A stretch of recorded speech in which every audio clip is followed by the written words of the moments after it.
Dr. Wilson's extraordinary commitment to teaching earned him the University of Texas System Regents Outstanding Teaching Award, the system's top honor for undergraduate teaching.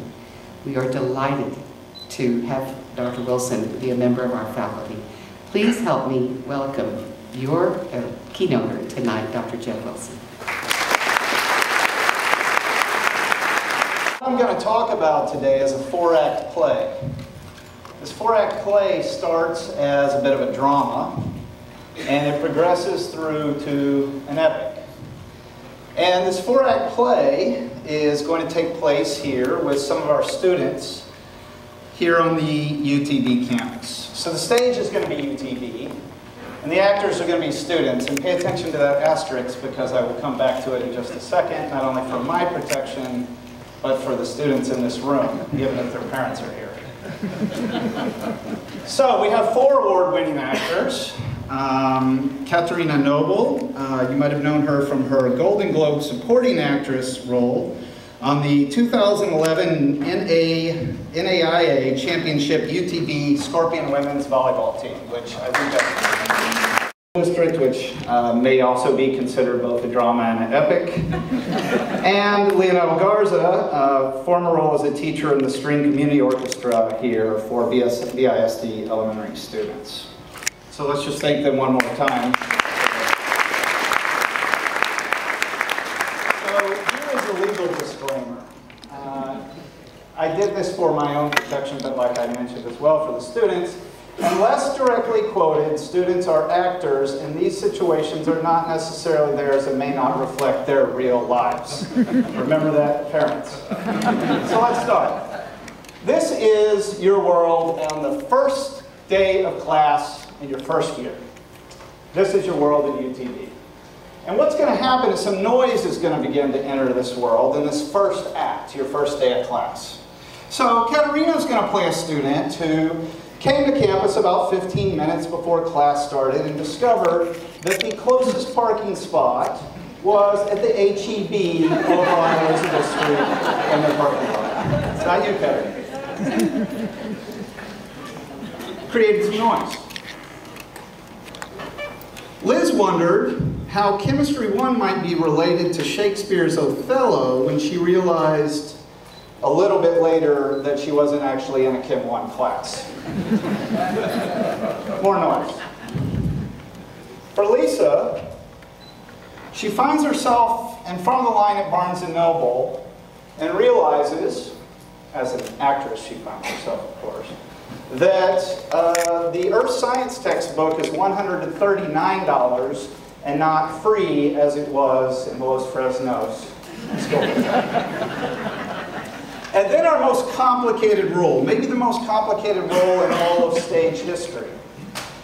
Leonel has to park over at the HEB parking lot, try to show up to the right class, try to buy his books at Barnes & Noble, all the while updating his Facebook status constantly. It's a new problem. So that's noise, and we have other noises in our life. So when you look at this noise, there's no real pattern to it. There's no real shape. We're beginners.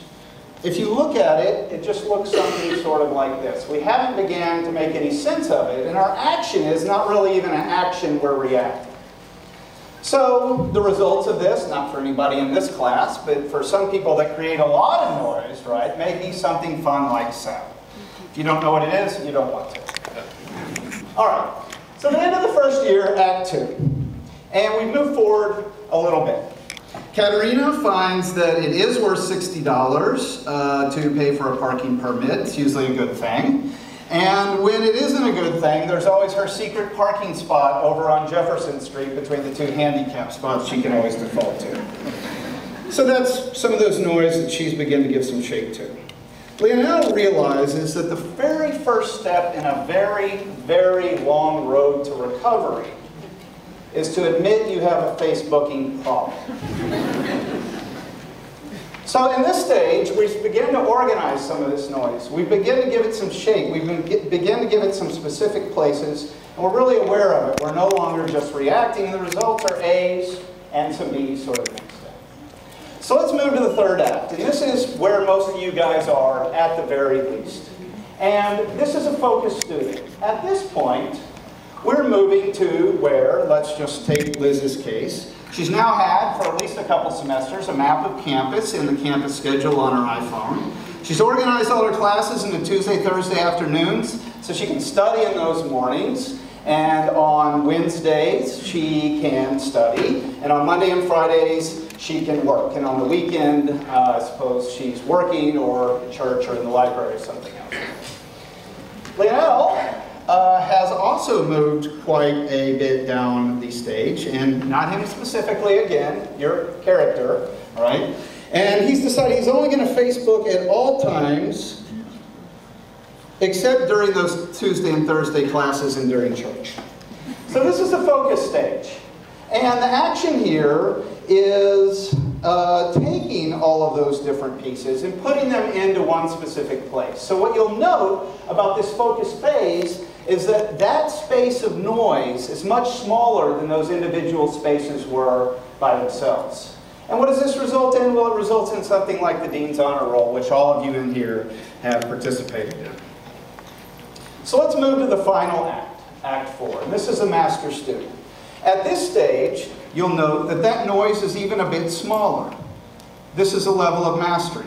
Lisa's figured out how to get a graduate assistantship in her department, continue down the road so that she is working with some professors and creating some research that might one day put her in a PhD program. Leonelle's restricted him to only liking things during the middle of the day. And then he has said, from 1:30 to 2:30 a.m. in the middle of the night, I am going to answer those 78 messages that I got during the day and those 42 texts. So let's look at this. What I like to call this phase is quieting. And this is where we get to the mastery, to the elite, to the 4.0 students that are on the President's Honor Roll. And this is our goal. If you look at this entire process, we start reacting, we organize, we focus, and then eventually we get to the stage of quiet. And this is a natural progression that we all go to.